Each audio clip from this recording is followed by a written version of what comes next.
espero de todo o meu coração que ao término dessa exposição bíblica, todos possam dizer o que os discípulos no caminho de Emaús falaram após terem ouvido o Senhor Jesus. Porventura, não nos ardia o coração quando pelo caminho Ele nos expunha as Escrituras. Peço a Deus que se cumpra essa promessa para as nossas vidas. Que o nosso coração também possa arder, pois o Senhor prometeu que onde estiverem 2 ou 3 reunidos no seu nome, Ele ali haveria de estar entre o seu povo. Simvaldo, muito obrigado pelo convite, sinto-me profundamente honrado de você chamar esse comunista para vir aqui pregar a palavra de Deus, porque colou em mim e eu não sei se em vida eu vou conseguir me livrar desse estigma, porque desde que eu comecei a pregar sobre direitos humanos, desigualdade social, e me insurgir contra a prática de abuso de poder no nosso país, passei a ser chamado de comunista, sem que jamais o tivesse sido em toda a minha vida. E isso criou, portanto, barreiras nos mais diferentes setores da igreja. Quando eu vejo alguém como o Simvaldo me convidando para participar de um congresso como esse, eu me sinto assim, como se estivesse diante de pessoas que estão acolhendo o leproso. Então, muito obrigado, e eu espero que Deus fale conosco nesses dias, em nome de Jesus. O texto para o qual eu gostaria de chamar a atenção da igreja nessa noite é o que se encontra no Evangelho de João, capítulo 12. João, capítulo 12, versículo 1.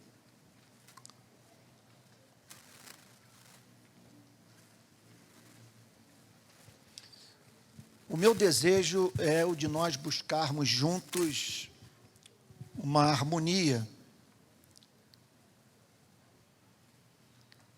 entre esses dois mundos da adoração e do serviço, e que muitas vezes nós não conseguimos, infelizmente, harmonizar em nossas vidas aqui nesse contexto de protestantismo brasileiro.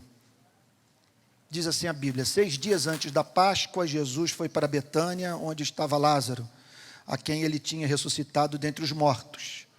Prepararam-lhe ali uma ceia. Marta servia e Lázaro era um dos que estavam à mesa com Jesus.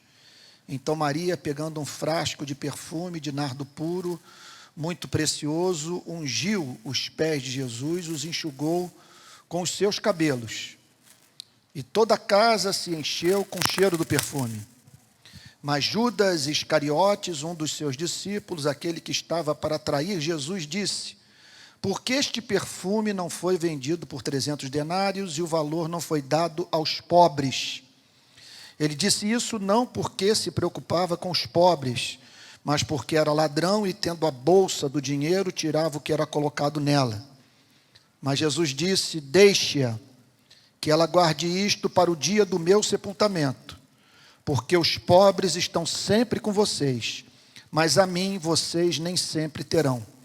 Vale a pena nós lermos o texto de Marcos, que fala sobre fatos desse encontro que se deu na casa de Simão o leproso, que por algum motivo João, sobre eles, não faz menção.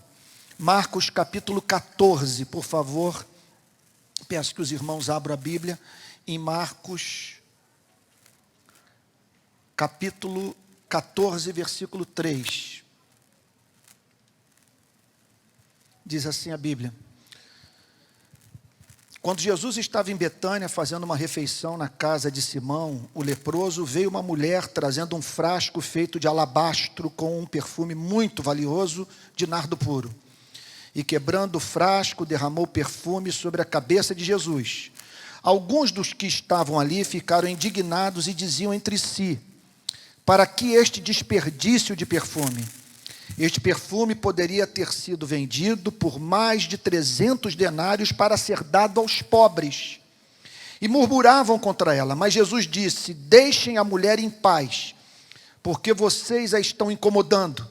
Ela praticou uma boa ação para comigo, porque os pobres estarão sempre com vocês, e quando quiserem podem fazer-lhes o bem, mas a mim vocês nem sempre terão. Ela fez o que pôde, ungiu o meu corpo antecipadamente para a sepultura. Em verdade lhes digo que onde for pregado em todo o mundo o evangelho, também será contado o que ela fez para a memória dela. Então gostaria de destacar 2 versos. Verso 7, porque os pobres estarão sempre com vocês, e quando quiserem, podem fazer-lhes o bem. Verso 9, em verdade lhes digo, que onde for pregado em todo o mundo o evangelho, também será contado o que ela fez para a memória dela. Pai Santo, nós bendizemos o teu santo nome, pois tu és bom e a tua misericórdia dura para sempre. Desde o dia em que o conhecemos, o teu ser, os teus atributos, o evangelho do teu Filho, a quem enviastes, passaram a exercer tamanho fascínio sobre o nosso espírito, que hoje, Senhor, apesar de pequenos perante a vastidão do universo, só há um ser diante do qual nós nos curvamos: o Deus de Abraão, de Isaque e de Jacó, chamado no Novo Testamento de Pai de Jesus Cristo. Para o Senhor convergem todas as nossas afeições. Não é vida aquela que se vive privado da tua presença. Fazemos nossas as palavras do grande Agostinho: dá-me a ti mesmo, pois sem ti, ainda que me desses tudo quanto fizestes, os meus desejos não ficariam satisfeitos. Senhor, contudo, apesar do conhecimento que temos do Senhor, através da luz do Evangelho de Jesus Cristo, não vivemos à altura da verdade revelada. Por isso, nessa noite, nós queremos pedir ao Senhor nosso Deus perdão.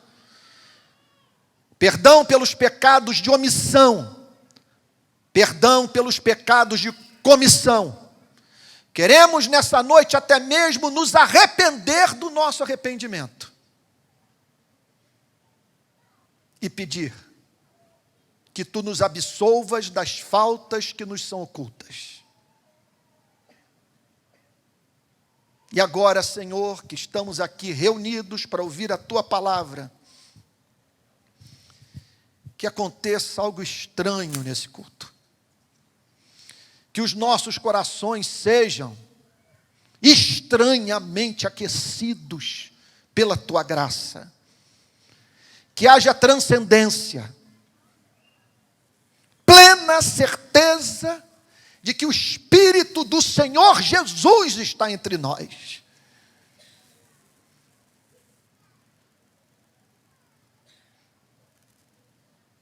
Que possa se cumprir o que cantávamos no passado, 30, 40 anos atrás, Senhor.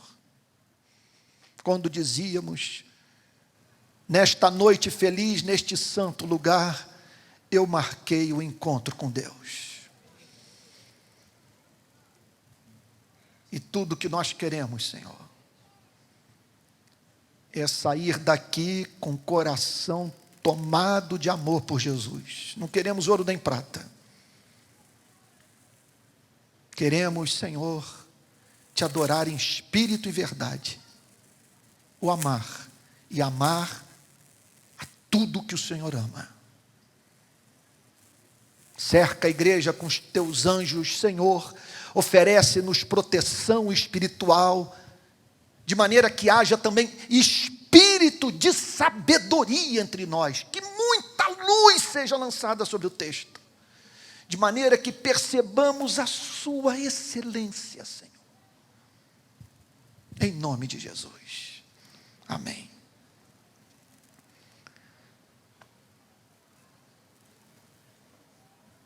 Irmãos queridos, essa é uma passagem que fala sobre os 2 grandes mandamentos. Amarás o Senhor teu Deus de todo o teu coração, com toda a tua força, com toda a tua alma, com todo o teu entendimento, e amarás ao próximo como a ti mesmo. Porque numa só passagem, o Senhor Jesus revela esse princípio do amor, como norteador de toda a vida da igreja. Um amor que deve nos levar a quebrar o vaso de alabastro com unguento e derramá-lo sobre a cabeça do amado da nossa alma, e um amor que deve nos levar a cuidar dos despossuídos. Numa só passagem, portanto, nós temos Maria derramando o vaso de alabastro sobre a cabeça do Senhor Jesus, com o Senhor Jesus dizendo: o que ela fez por mim é tão comovente, me é tão especial, é um amor tão raro, que eu decreto que pelo governo providencial do Deus Todo-Poderoso, onde for pregado esse evangelho, essa história será contada, desse culto extravagante. Contudo, nós nos deparamos nesse mesmo episódio na casa de Simão leproso, com essa declaração tão definidora da missão da igreja. Vocês estão fadados a conviver até o fim dos tempos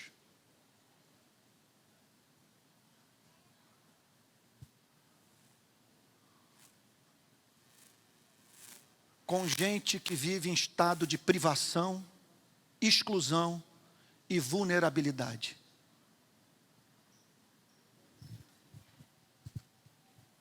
E o Criador dos céus e da terra é louco por esses homens e mulheres, criados à sua imagem e semelhança. Portanto, a igreja é chamada para viver entre 2 mundos: o mundo da glória, o mundo da miséria.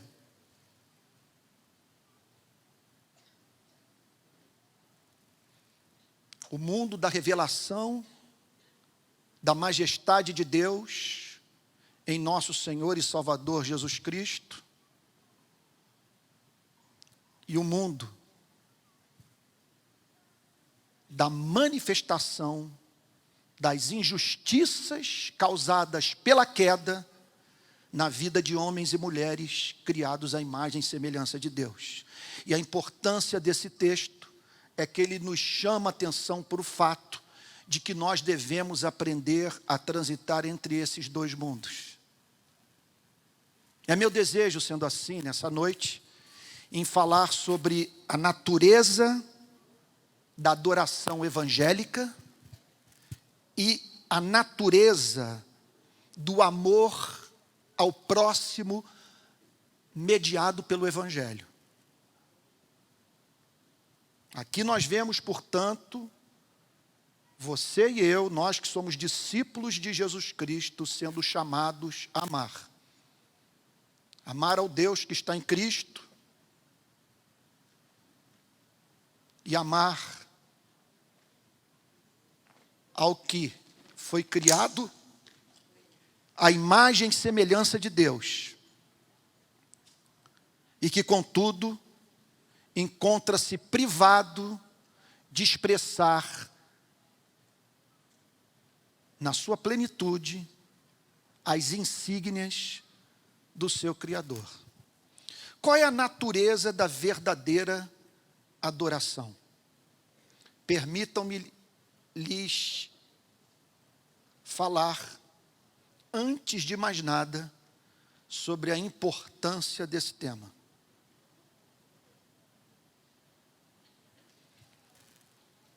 Irmãos queridos, a nossa fé sem amor por Jesus Cristo é um tormento. O contato com esse livro nos faz conhecer os princípios éticos mais belos, impressionantes e desafiadores concebidos pela espécie humana. Nós somos chamados para orar por quem nos amaldiçoa. Somos chamados para bendizer quem fala mal de nós. Somos chamados para dar a vida pelo próximo, para imitarmos o nosso Senhor e Salvador Jesus Cristo no seu amor sacrificial. Irmãos queridos, conhecer essas demandas éticas, sem que o coração tenha sido tangido por essa graça que nos faz ver beleza, excelência, amabilidade em Cristo e que, consequentemente, nos conduz a fixar os nossos afetos em Jesus, é viver no tormento.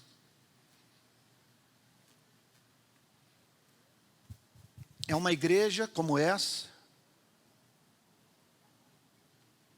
se transformar num ambiente psicopatológico. Melhor não conhecer o cristianismo do que conhecê-lo sem a revelação da beleza do Pai na pessoa bendita de Jesus Cristo. O ponto que eu quero enfatizar é o seguinte: que a meta da igreja, a sua missão no mundo,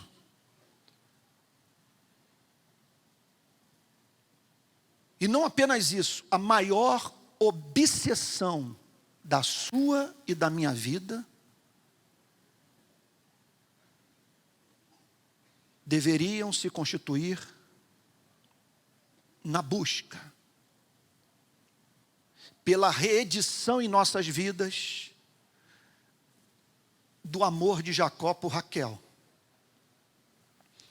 A Bíblia diz que Jacó trabalhou para Labão durante 7 anos, e aqueles anos foram como poucos anos, pelo muito que ele amava Raquel. Só no mundo do amor que nós somos habilitados a dizer que os mandamentos não são penosos. É o mundo do amor que nos permite experimentar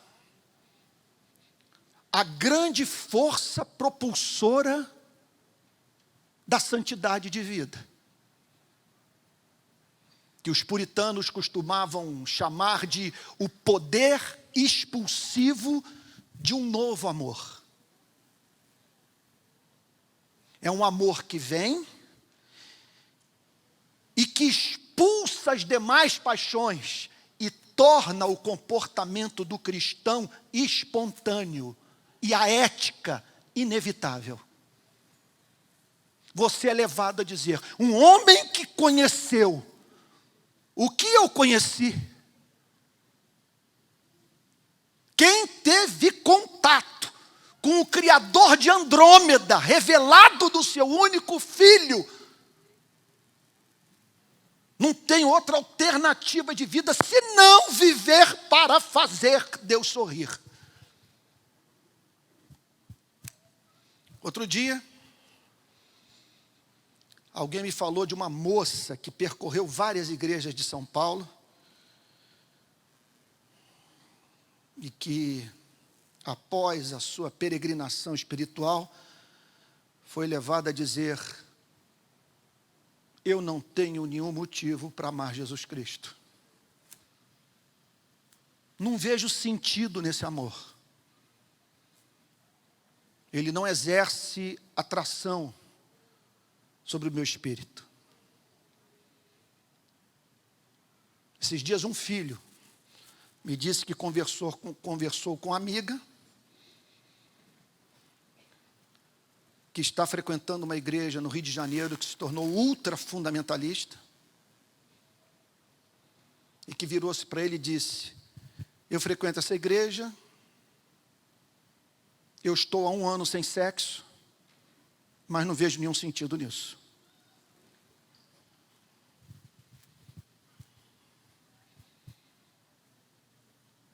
Irmãos, eu diria para vocês que a nossa preocupação maior não é tornar o alcoólatra abstêmio, o adúltero casto, o corrupto honesto. Porque um homem pode ser abstêmio, casto e honesto e não conhecer a Deus. O nosso chamado é justamente esse que encontramos no texto que acabamos de ler. Lázaro à mesa com Jesus Cristo. Nós fomos chamados para convidar homens e mulheres para se sentarem à mesa com Jesus Cristo, para terem comunhão com Jesus Cristo, para amarem Jesus Cristo.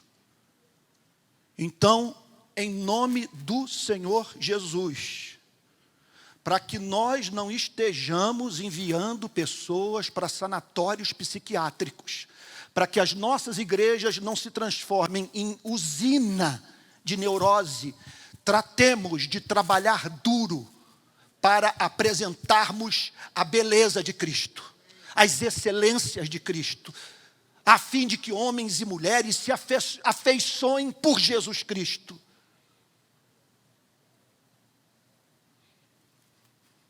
De modo que passem a ter como maior ambição de suas vidas viver a experiência de Maria.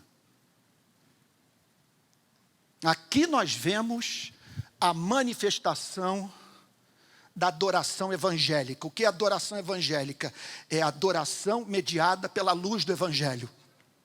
Porque entendam, não é Deus que fascina o cristão.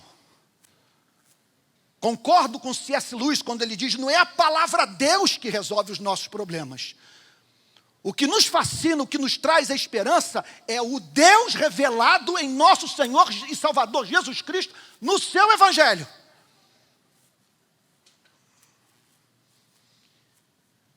E o que acontece quando um ser humano se depara com a revelação do Pai na pessoa bendita do Salvador?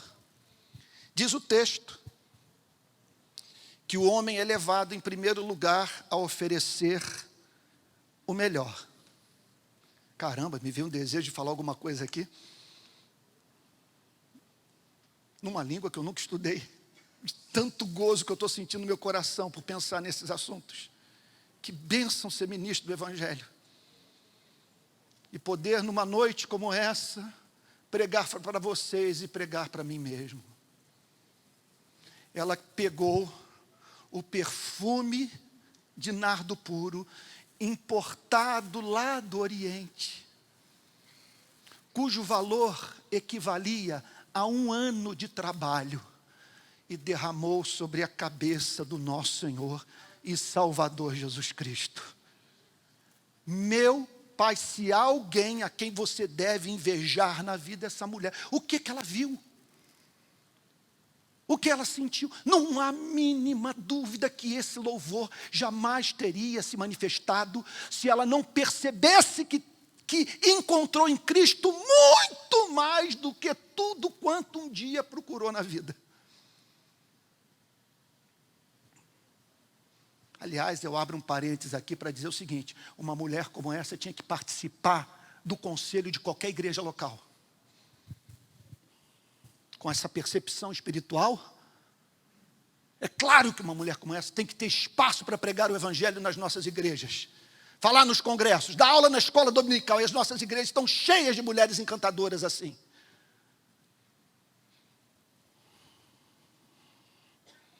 Ela ofereceu o melhor. Ela maquinou tudo. Entrou na casa de Simão, jogou o vaso de alabastro, desatou o cabelo e o transformou em toalha.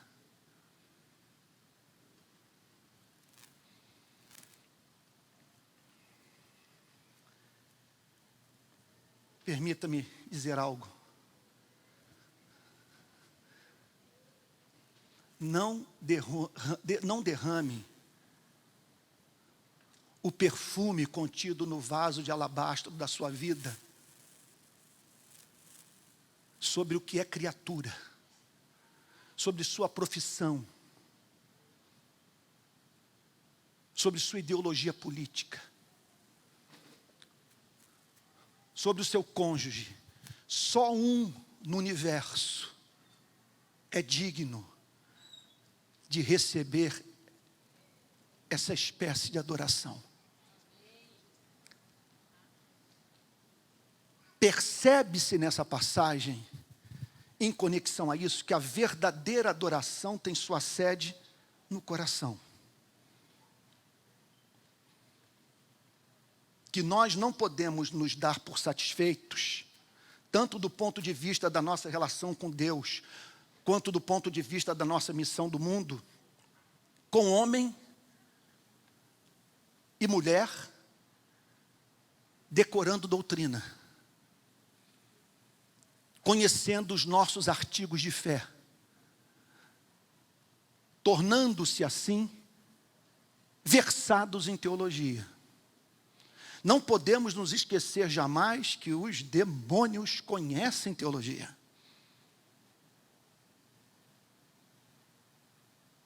E que a nossa missão no mundo,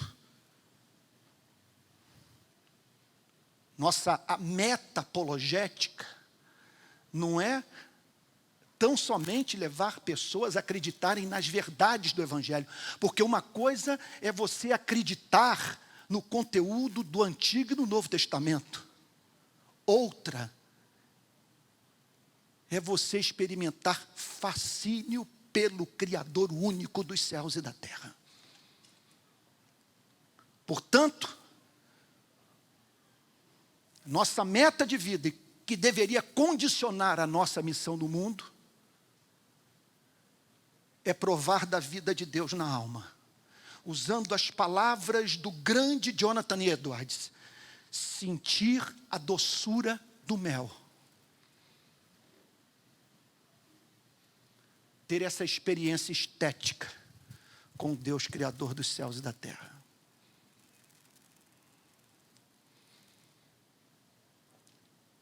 A minha conversão foi acompanhada de muito tormento. Tormento intelectual, pavoroso.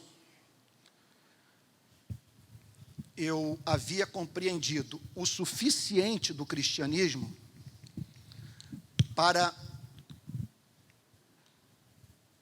não dar, em hipótese alguma, as boas-vindas à incredulidade. Porque com 20 anos eu fui levado à compreensão de que sem Cristo, o homem é uma piada trágica num contexto de total absurdo cósmico. Sem Cristo, se um asteroide se chocar com esse planeta e pulverizar todas as nossas composições musicais, todos os nossos poemas, as nossas próprias vidas, não haverá ninguém do lado de fora para chorar pela nossa desventura. Portanto, aquele início de relação com Cristo foi marcada por uma batalha sem entrega com a dúvida, não com a incredulidade, porque eu não dava as boas-vindas para a dúvida. Eu não queria encontrar uma justificativa intelectual para me eximir das demandas morais do cristianismo.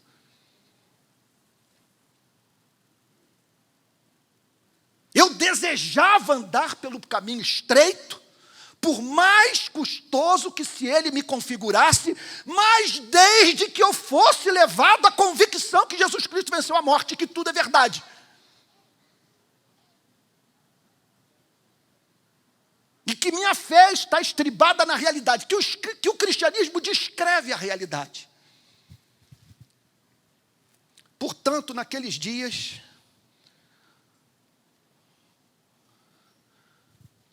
permitam-me dizer, um demônio passou a me acompanhar,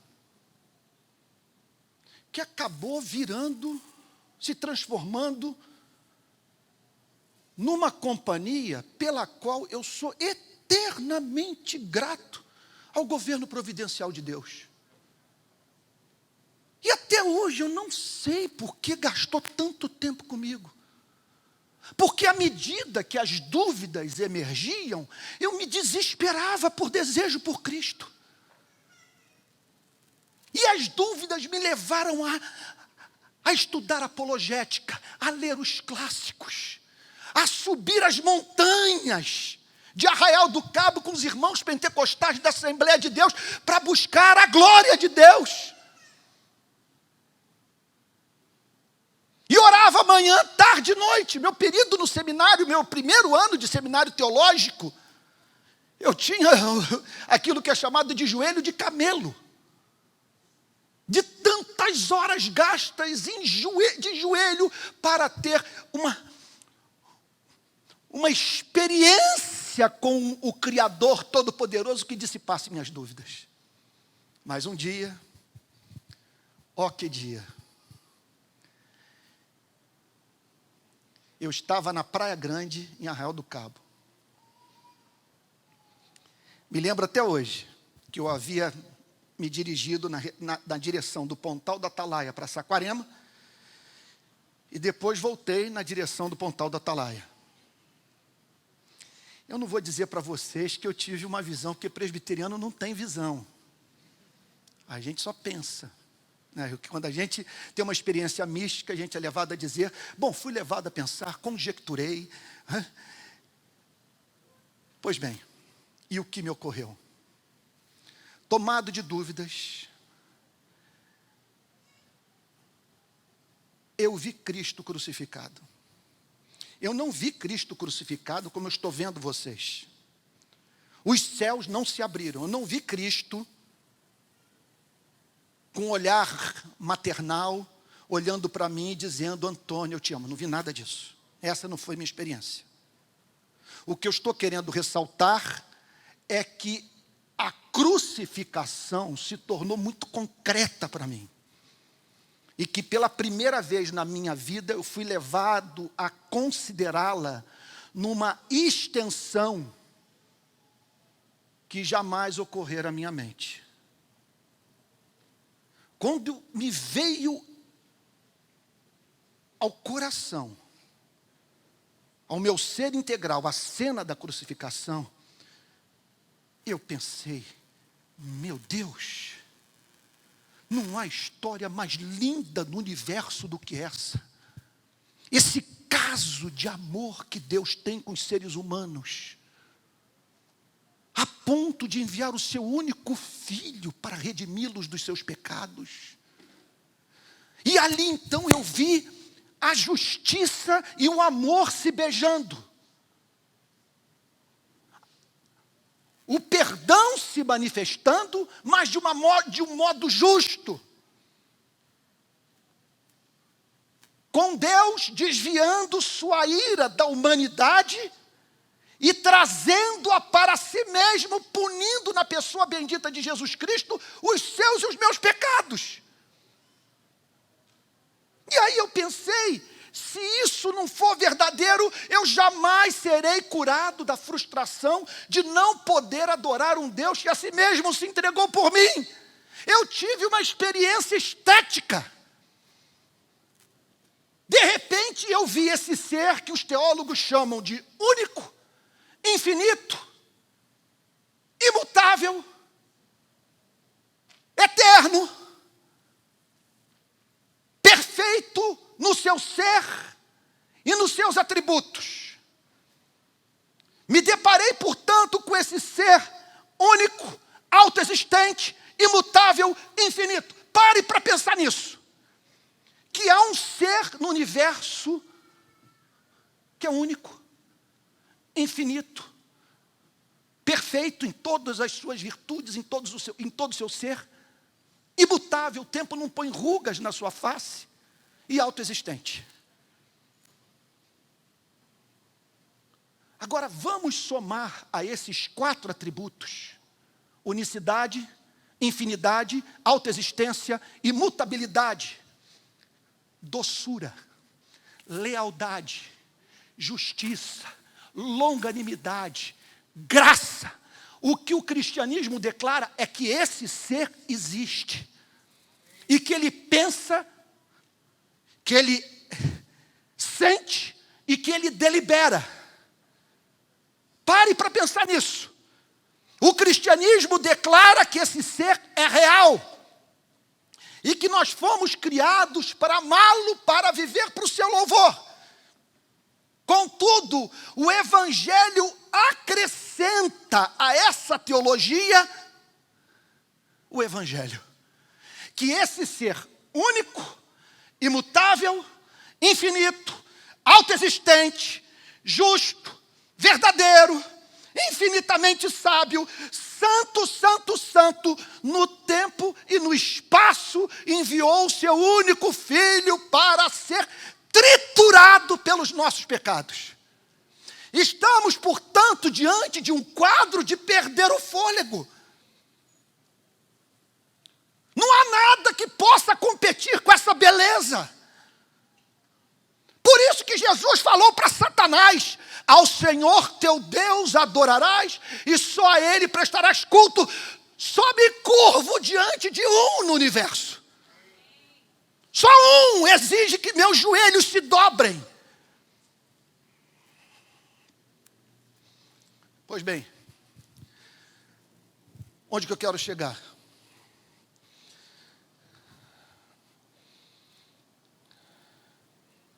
Seguinte ponto.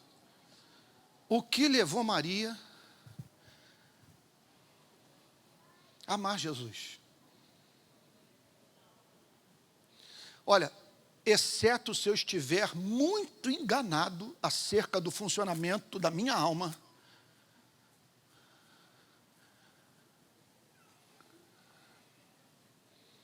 não há ser humano que eu mais inveje do que essa mulher. Eu não tenho meta maior de vida do que essa. Tudo que eu peço a Deus é que Ele me habilite a ver o que Maria viu, a ter o seu coração, porque eu estou intelectualmente convencido, e por isso eu sou pregador, não sou político, que eu nasci para adorá-lo, eu nasci para exalar o perfume da adoração. Eu nasci para dizer para Ele o que só pode ser dito para o meu Criador. Então, eu fiz uma pergunta ao texto.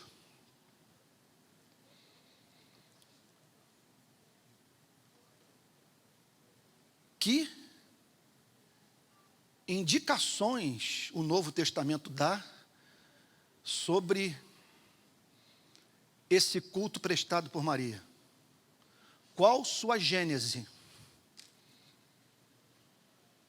Meu Pai, meu Deus, que tema santo. Amiga do meu filho dizendo: eu estou há 1 ano sem sexo, frequentando a minha igreja sem encontrar sentido nenhum nisso.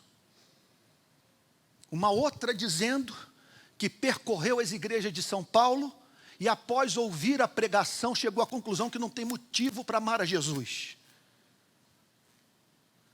Contudo, nós encontramos em Gálatas capítulo 3, versículo 20, o apóstolo Paulo declarando: logo, já não sou eu quem vive, mas Cristo vive em mim. E esse viver que agora tenho na carne, vivo pela fé no Filho de Deus que me amou e a si mesmo se entregou por mim. E a frase de Charles Wesley, irmão de John Wesley: Jesus, amante da minha alma, permita-me voar para o teu seio. Ou Bernardo de Claraval, místico católico: Jesus, o só pensar em ti enche-me o peito de dulçor. Eu estou dedicado às minhas tarefas, estou redigindo os meus sermões, estou trabalhando no campo, estou preparando a comida, e de repente me vem à memória o seu nome, meu coração é tomado de doçura. Eu senti isso nesse mesmo período de dúvidas. Surfista, senti o chamado para o ministério, vivia de contrabando, entendi que a venda de contrabando não podia mais fazer parte da minha vida, sem que ninguém tivesse me falado sobre o tema. Me encontrei, portanto, desempregado, sem dinheiro, filho de uma família de classe média baixa e precisando de recursos financeiros para comprar livros, porque eu queria estudar teologia. Fui vender plano de assistência médica na região metropolitana do Rio de Janeiro, fui parar em São Gonçalo. E um dia, debaixo da ponte Rio-Niterói, indo para São Gonçalo para vender plano de assistência médica, eu estava na parte de trás do ônibus, naquela época da roleta. Tinha que passar a roleta para ir para a parada da frente. E ali na parte de trás do ônibus, debaixo da ponte Rio-Niterói, eu fui tomado da absoluta convicção que Jesus Cristo tinha vencido a morte. Eu senti uma alegria que não senti no nascimento de nenhum dos meus filhos. Não senti no meu casamento, na lua de mel, em nenhum lugar que eu tenha visitado nesse planeta. E Deus, na sua soberania, me botou para experimentar essa alegria dentro de um ônibus, debaixo da ponte Rio-Niterói, para vender plano de assistência médica em São Gonçalo, a fim de me ensinar que quem tem tudo não tem mais do que aquele que apenas tem a Deus. E que essa alegria é incircunstancial, que ele é a alegria do espírito humano, que não há repouso longe dele.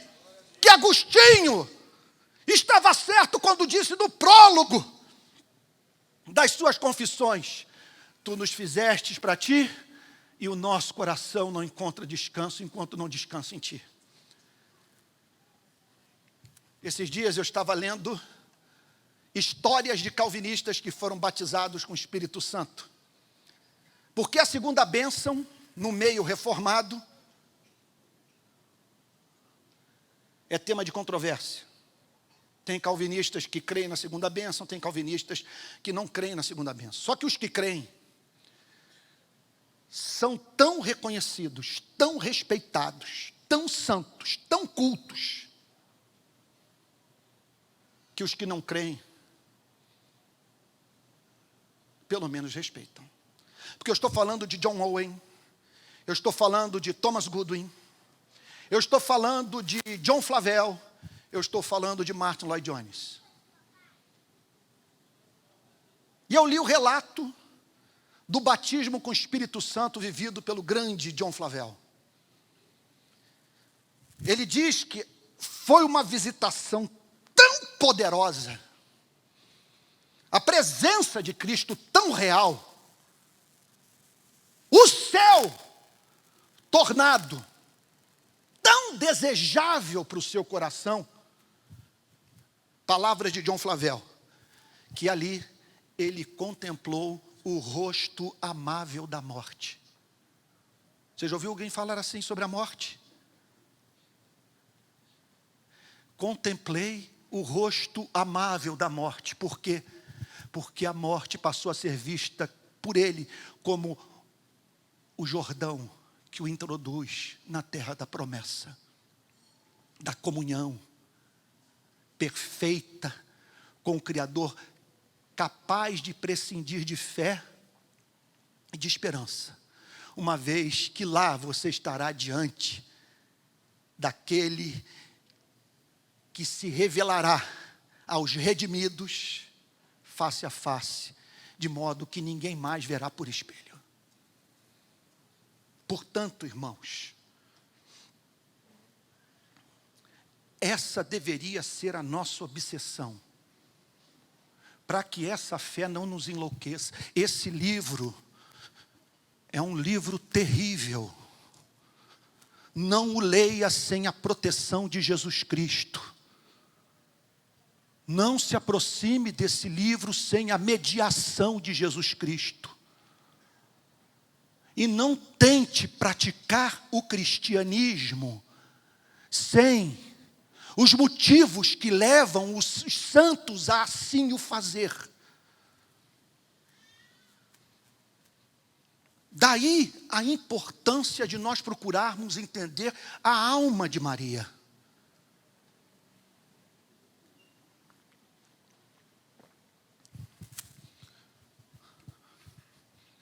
Meu Deus, os apóstolos ali presentes. Judas, não com os olhos em Cristo, mas com os olhos no gasofilácio. Maria descabelada, jogando um ano de trabalho, um denário, correspondia ao pagamento por um dia de trabalho. E esse foi o comentário. Judas Iscariotes mencionou essa aritmética, contaminou todos os apóstolos, de maneira que todos passaram a murmurar. Por que essa extravagância? Esse dinheiro poderia muito bem, esse perfume poderia muito bem ser vendido, convertido em dinheiro, e esses recursos transformados em esmola.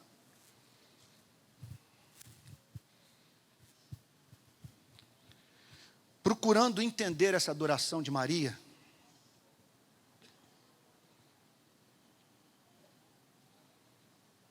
eu cheguei a 3 conclusões. Número 1, ela foi levada a prestar esse culto a Jesus Cristo em razão do longo colóquio que teve em solitude com o seu Salvador, segundo o relato de Lucas, capítulo 10, verso 38. Aquela famosa passagem em que ela permanecia quedada aos pés de Jesus, enquanto Marta trabalhava. Tudo começou ali, e eu peço, por favor, que você preste atenção no que eu passo a lhe dizer. Porque você pode participar desta igreja, dos seus cultos, dos seus congressos, dos seus retiros, durante anos a fio, sem ter vivido a experiência de Jesus falar pessoalmente com você, tal como falou com Maria. A tristeza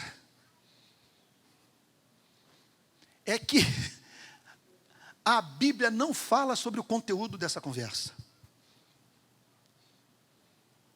O que o Senhor Jesus falou para Maria, e que tempos depois culminou nessa adoração. Posso falar de uma perspectiva autobiográfica? Se eu estivesse no lugar da irmã de Marta e Lázaro, o que teria me comovido até a medula e transformar Jesus Cristo no lírio dos vales da minha alma, na minha estrela da manhã, na minha pérola de grande valor. Em primeiro lugar, eu imagino ele ali, com Maria dizendo a seguinte coisa. Olha só, Carlinhos. Olha só, Simvaldo, irmãos, Maurício. Ó, Maria, não ouça os batistas, não ouça os presbiterianos, tome cuidado com os metodistas e com os pentecostais. Tome cuidado com o que está sendo falado nos congressos. Não ouça Jerusalém. Não ouça os membros do Sinédrio, os escribas e os fariseus. Cuidado com o que está sendo falado nas sinagogas. Essa gente quer me matar, Maria. Conhecem o Antigo Testamento, mas não conhecem a Deus. E além do mais, eu não vim falar para você, Maria, sobre Deus. Eu vim falar sobre o Pai. Eu vim lhe apresentar um ser doce, descomplicado, obcecado pela ideia de retirar dos ombros humanos os seus fardos. E Ele me enviou aqui para comunicar o seu imenso amor pela sua vida. E lhe dizer que hoje Ele lhe oferece uma memória apagada. Agora vai, reconstrua a sua vida. Eu imagino Cristo falando sobre a bendita doutrina da justificação pela graça mediante a fé, sobre o perdão, falando sobre o reino vindouro, comunicando pessoalmente a verdade, aquela que havia se tornado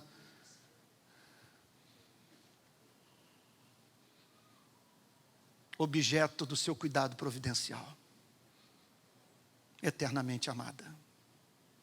Então tudo começou ali. Por isso que eu diria para vocês que a nossa meta é o Evangelho ser proclamado. Simvaldo, trabalhe duro para pregar expositivamente o Evangelho. O púlpito não é de Moisés, o púlpito é de Jesus Cristo. Nós não fomos chamados para pregar moralidade, nós fomos chamados para pregar o Evangelho.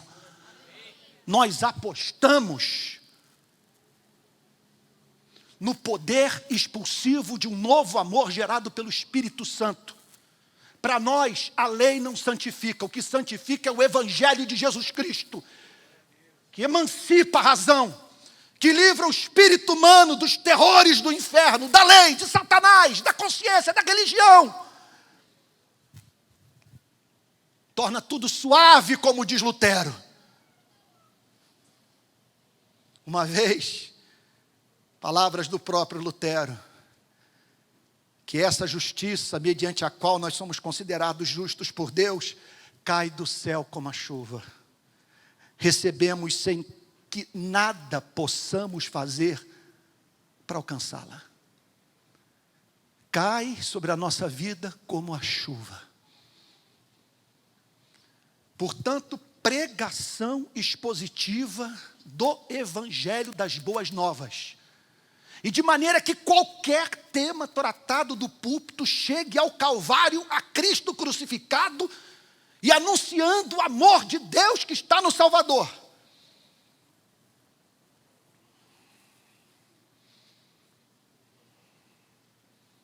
E na expectativa, nós deveríamos sempre nos reunir assim. Sempre vir para o culto com aquela expectativa de que vai acontecer o que aconteceu na casa de Cornélio enquanto o apóstolo Pedro pregava. A Bíblia diz que enquanto o apóstolo Pedro proclamava o Evangelho, o Espírito Santo caía sobre a casa de Cornélio. Segundo lugar, pensando na pergunta, o que levou Maria a amar o Senhor Jesus Cristo quebrando o vaso de alabastro com unguento? Tem para mim que o encontro dela com o Senhor Jesus em Betânia no quarto dia da morte de Lázaro foi central. Maria arrasada, sofrida,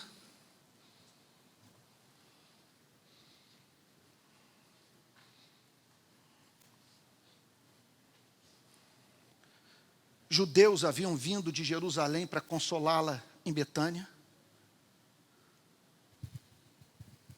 Pranto, luto, perplexidade, dificuldade de relacionar a morte do seu irmão com o que ela havia ouvido dentro de casa. Tornara-se especialmente difícil para Maria estabelecer uma conexão entre teologia e os fatos trágicos da vida. Se estivesses aqui, meu irmão não teria morrido. Por que chegastes atrasado? Só que subitamente ela ouve um soluço. E quando olha para trás, quem está soluçando é o próprio Cristo.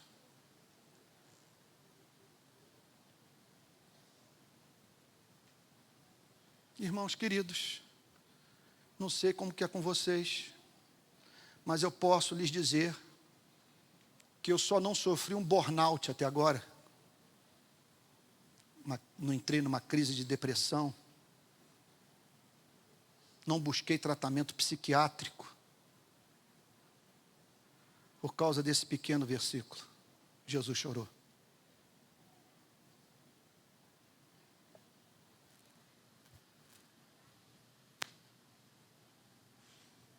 Ano passado nós pegamos um caso no Complexo do Alemão,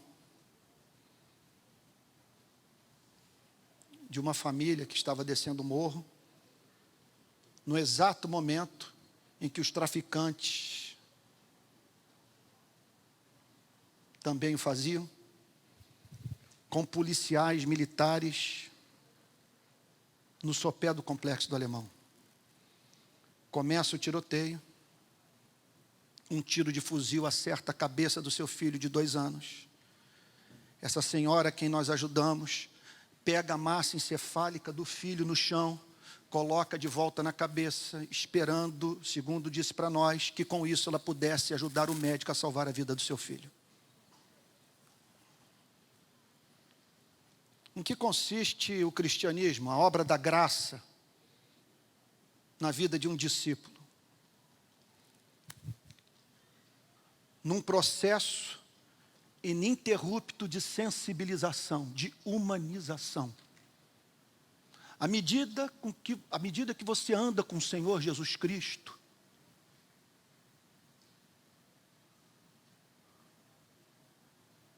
você participa da sua paixão.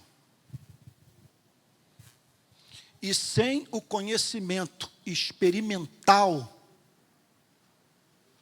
do amor de Deus que está em Cristo, não dá para ler jornal, não dá para assistir o noticiário da televisão, não dá para levar a cabo a missão integral, senão você enlouquece.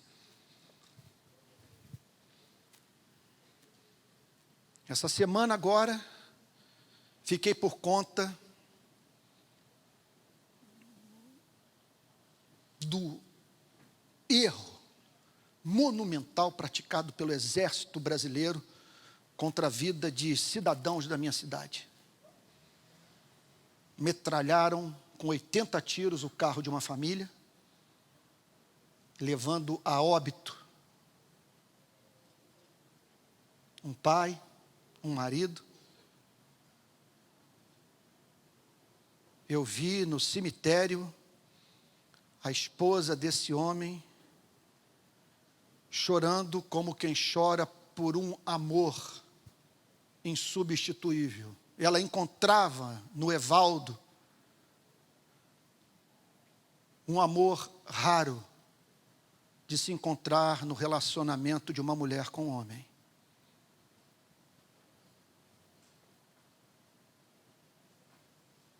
Ao ouvir o tiroteio, Luciano Macedo, catador de lixo de Guadalupe, olha na direção do carro, vê a Luciana saindo desesperada, implorando pela vida do marido. E quando Luciano divisa dentro do carro o menino de 7 anos, o filho do Evaldo, ele parte na direção do carro, retira o menino pelo braço. Depois Luciano volta, vai para o Evaldo para socorrê-lo. Evaldo levanta a cabeça, olha para ele. Dayana, esposa do catador de lixo, grávida de 5 meses, grita para Luciano: sai daí, Luciano. Sai daí, ele está morto, Luciano. E de repente os disparos, 3 tiros desferidos por soldados do exército brasileiro nas costas do Luciano. Luciano anda, cai no chão, pede para Dayana tirá-la do sol, suplica pela presença da sua esposa do seu lado. Eles estavam naquele dia catando madeira em Guadalupe para construir o seu barraco.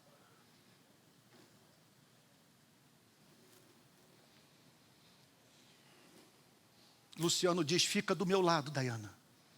Nisso os soldados vêm, apontam o fuzil para os dois, exigem que Luciana se afaste, que Dayana se afaste do Luciano. Não prestam socorro ao Luciano, que depois é levado para o corpo de bombeiros, para o hospital municipal Carlos Chagas. Nenhuma expressão de solidariedade do governo federal, do Exército Brasileiro. Não foi oferecido ao catador de lixo o melhor hospital do país. Soldados entraram no hospital e não procuraram a mãe, auxiliar de serviços gerais, a dona Aparecida. 1 semana agonizando no hospital e nós do lado da dona Aparecida, prestando ajuda à dona Aparecida, prestando ajuda a Dayana, numa complexidade que eu não tenho liberdade para falar sobre tudo que está envolvido nessa história, que talvez um dia eu possa dizer.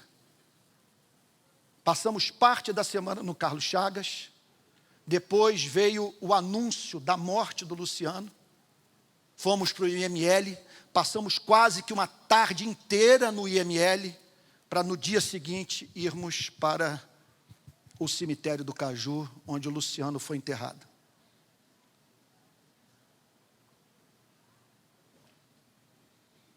Estou recém-chegado de Moçambique. Eu vi em Moçambique uma miséria que eu nunca vi no Brasil. Até então eu conhecia a pobreza relativa e a pobreza moderada, mas a pobreza absoluta foi meu primeiro contato em vida. O que eu quero lhes dizer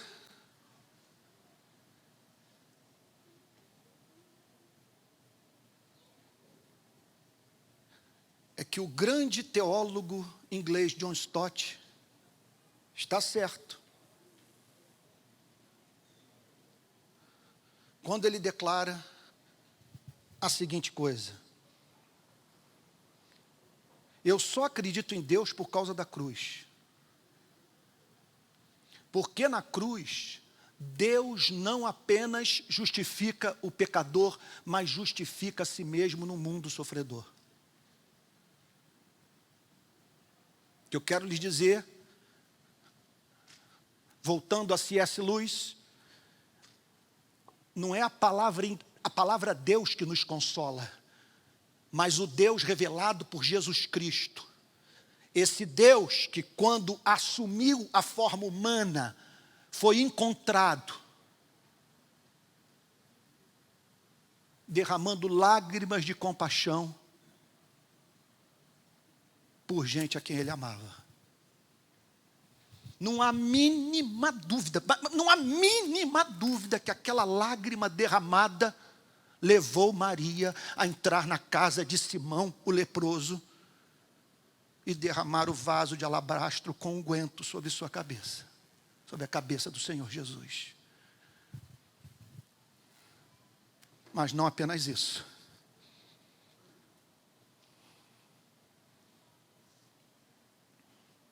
Aquele culto tinha uma outra razão de ser. Porque numa questão de minutos, ela conheceu o cordeiro e o leão. No momento,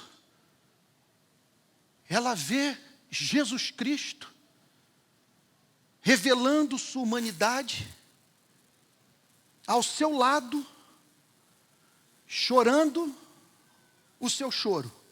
E no minuto seguinte, ele vê essa compaixão se transformando em ira, em vontade soberana, em poder que banca os sonhos do amor e que diz: Lázaro, vem para fora. É essa harmonia entre o leão e o cordeiro que tem fascinado há 2000 anos os cristãos. Por que prestamos culto a Jesus Cristo? Porque em todo avivamento a tônica é a produção de hinos de adoração a Jesus Cristo. Porque Ele é o cordeiro e Ele é o leão. Ele é o Emanuel, o Deus conosco, mas não um Deus de quem nós devamos sentir pena, porque a porta que Ele fecha, ninguém abre, a porta que Ele abre, ninguém fecha. Ele é o Senhor dos céus e da terra, e que virá montado num cavalo branco para vencer, e instaurar um reino de justiça e glória, que não precisará da luz do sol para iluminar os seus cidadãos, porque a majestade de Deus a todos iluminará. Irmãos, que essa seja a nossa ambição. Pregar um Cristo sentido, ver excelência em Jesus, buscar o coração de Maria. Meus amados irmãos, eu estava ali sentado e falei: hoje eu vou inaugurar um novo momento do meu ministério. Porque anteontem minha mulher na cama, do meu lado, pegou a chamada do congresso e mostrou para mim que foi um trecho que o Simvaldo pegou de uma pregação minha em São Paulo e que serviu como chamada para essa conferência. E ela disse: Antônio, você não pode pregar assim. Você perdeu o controle. Não precisa gritar. Eu não ouço uma pregação minha, tenho horror. Eu acho a minha figura caricata. Aí eu estou ali. Ontem, eu orei a Deus dizendo: Senhor, me cura. Porque a tua palavra diz que o espírito do profeta está sujeito ao profeta. Eu tenho que ter domínio próprio. Aí estou ali. Eu subi por essas escadas, assumi aqui o púlpito improvisado e disse: hoje é um novo dia. Eu não vou me exaltar. Eu não vou morrer cedo. Outro dia eu tive apneia, eu tive crise de apneia numa pregação. Eu tive que me silenciar para recobrar o fôlego. Eu não sei se estou precisando de uma psicoterapia, mas tudo que eu posso lhes dizer, que eu não consigo falar sobre esses temas sem me comover. Não consigo. Não consigo. Não acredito que a unção esteja nisso. Que a unção não está no meu desempenho, na minha oratória e na minha incapacidade de pregar parado, fixo num lugar. Eu não consigo. Robert Murray McCheyne, pregador escocês, seus contemporâneos dizem que quando ele subiu ao púlpito para pregar, antes de abrir a boca, as pessoas começavam a chorar por perceberem que McCheyne havia acabado de sair da presença de Deus. O que me consola é o testemunho de George Whitefield. Dizem que a pregação dele era cheia de anacolutos, ele não terminava as frases. Se você ler os sermões de George Whitefield, não entenderá jamais como que aquele grande pregador foi usado tão extensamente por Deus. Martin Lloyd-Jones declara que houve um dia que numa pregação George Whitefield virou-se para o povo e disse: como eu gostaria que vocês sentissem o que eu estou sentindo agora. Irmãos queridos, Maria deveria se constituir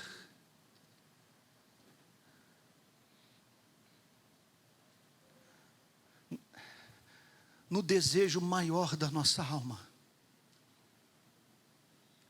Eu vim aqui hoje para despertar no seu coração o interesse por se encontrar cedo ou tarde no lugar de Maria.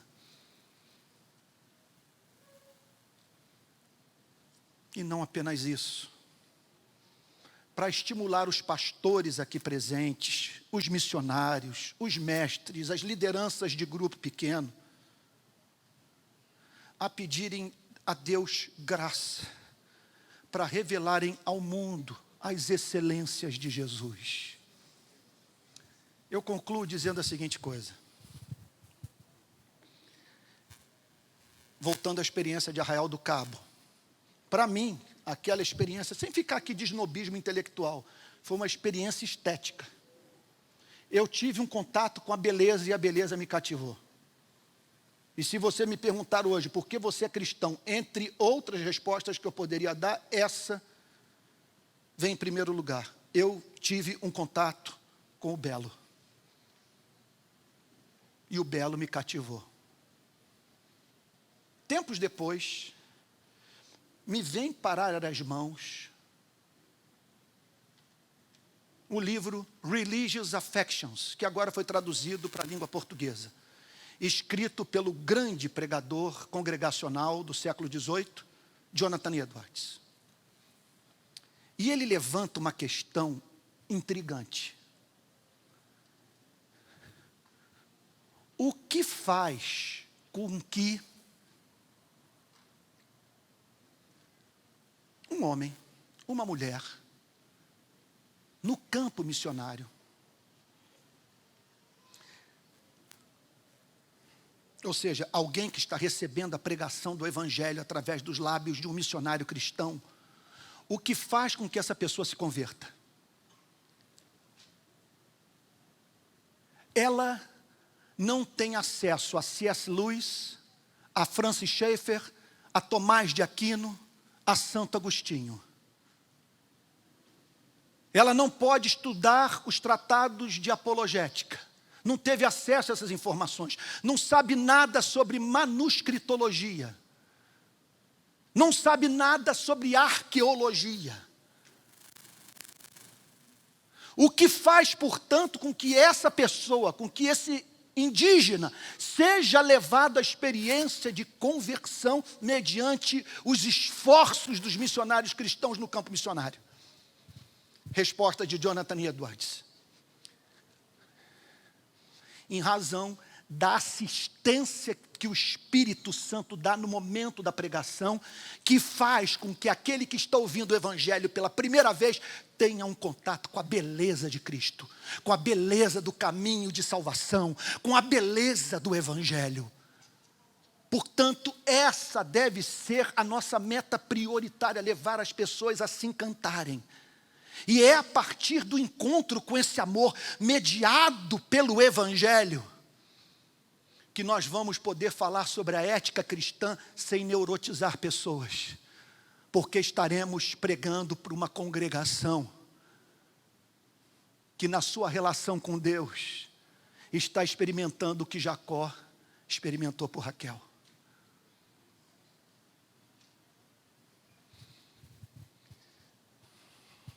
Bom, o que eu ia pregar? Não consegui terminar o sermão. Esse é o primeiro mundo. no qual nós nos encontramos. Nós somos os cristãos e não nos envergonhamos disso. E conhecemos a glória de Deus manifestada em Jesus de Nazaré, o nosso Redentor. Esse é um lado, essa é uma dimensão da vida cristã. E se você abraçou um conceito de missão integral, que se resume a falar sobre encontrar a Deus no pobre, mas que não menciona, que desconhece o culto de Maria, você está precisando aprender a amar com Jesus Cristo, que é encontrado nos vales, tocando nos leprosos, alimentando os famintos, expelindo demônios e subindo aos montes, a fim de, em solitude, adorar o Pai. É esse amor que fará com que a gente não enlouqueça no campo missionário. É esse amor que fará com que não desistamos quando servir nos é custoso. E quando aquele que é objeto da nossa compaixão não nos ajuda a ajudá-lo. Se você me perguntar como é que eu me sinto hoje com relação a esse país, com as manifestações que nós fazemos, com os protestos nas ruas do Rio de Janeiro, em Brasília, eu sinto como se eu estivesse dando murro num muro de aço. Sem esse amor nos alimentando, nós não vamos conhecer a experiência do salmista. Há um rio cujas correntes alegram a cidade de Deus, o santuário das moradas do Altíssimo. Outro dia, uma jornalista me perguntou, mas o que você faz? Aliás, a esposa de um jornalista me perguntou, mas o que você faz para não enlouquecer diante de tudo que você vive no Rio de Janeiro?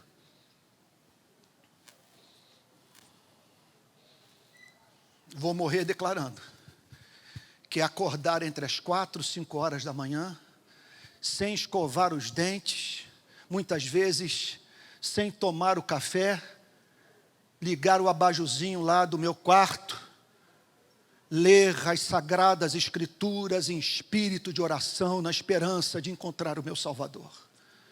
E não são poucas as vezes que recebo um refrigério, às vezes uma só palavra, que me faz entender o hino de Martim Lutero. Se temos de perder famílias, bens, prazer, se tudo se acabar, a morte enfim chegar, com ele reinaremos. Simvaldo, eu vou ter a oportunidade de pregar de novo na conferência, então vou terminar o sermão nessa próxima oportunidade, porque eu falei hoje da glória. Deus revelado em Jesus Cristo e o perfume do louvor sendo exalado. Na minha próxima oportunidade, eu acho que amanhã ou sábado, eu quero falar sobre não a manifestação da glória, mas a manifestação da miséria na vida de seres que são portadores das perfeições do seu Criador. Como viver nesses dois mundos? E o que fazer pelo membro da nossa espécie quando este se encontra desfigurado pela opressão, pela injustiça, pela miséria? Aguarde. Eu tenho a esperança que ao término dessa conferência nós vamos sair daqui, em nome de Jesus, alcançando uma harmonia entre essas duas dimensões da vida, que tornará a igreja de Vitória da Conquista, para a glória de Jesus, uma referência para o nosso país. Vamos ficar de pé, vamos orar.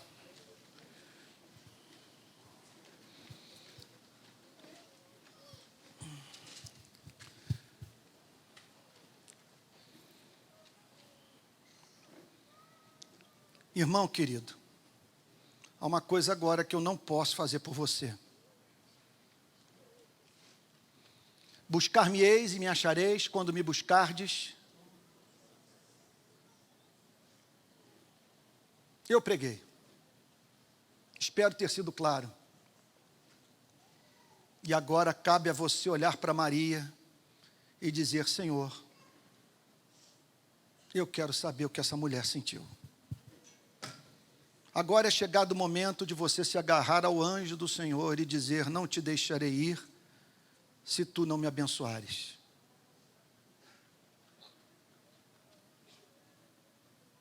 Então sugiro que onde você se encontra, em silêncio, orando com o coração, você diga para Deus: Senhor, ajude-me a oferecer o melhor de mim.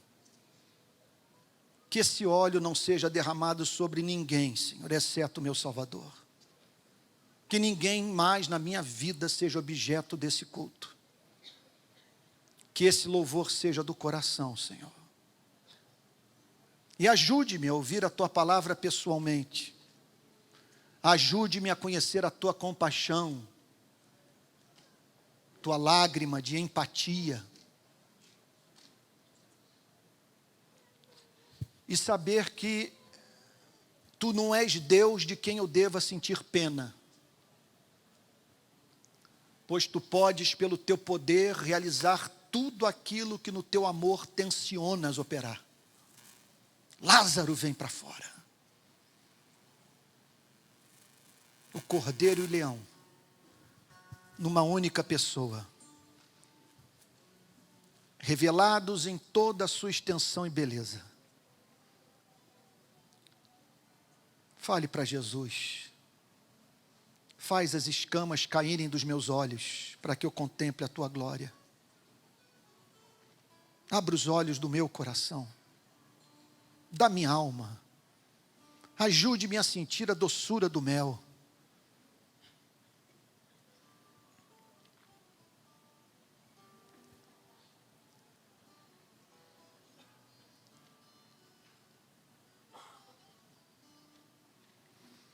Pai Santo,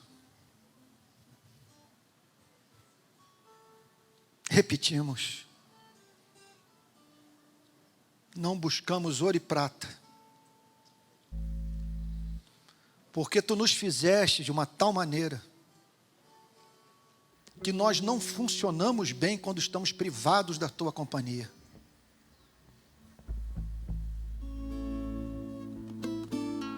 Ajuda-nos a ter fome e sede pela Tua presença.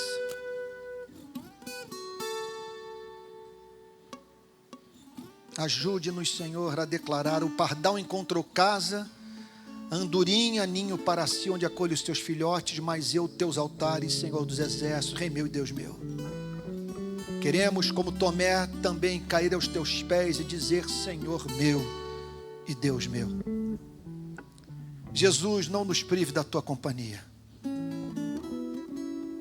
Não permita, Senhor, ética dissociada de amor. Serviço ao pobre dissociado de adoração. Ativismo sem culto.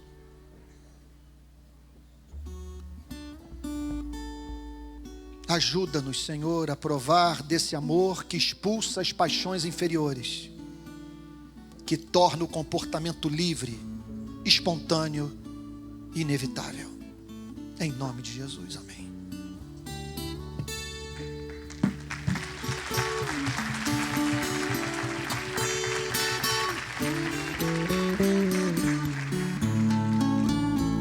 Nós estamos chegando ao fim dessa noite do Evangelho com Paixão, e nós queremos ainda ouvir uma canção do Dia Manso. A gente finaliza com essa canção, mas eu gostaria de lembrar a você que a sua entrada amanhã, às 9 horas da manhã, aqui no Congresso Evangelho com Paixão, é através desse nosso crachá.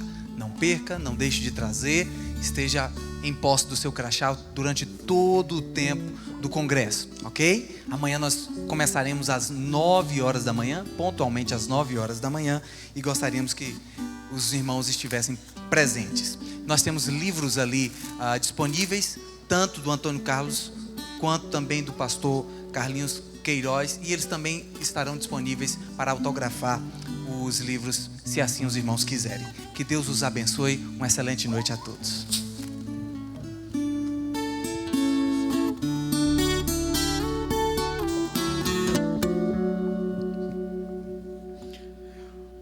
De cruz cerejeiro, dela o dia fugiu, como emblema de vergonha e dor. Mas contempla essa cruz, porque nela Jesus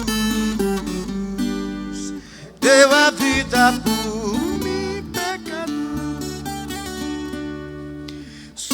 eu amo a mensagem da cruz, até morrer eu a vou proclamar. Levarei eu também minha cruz, é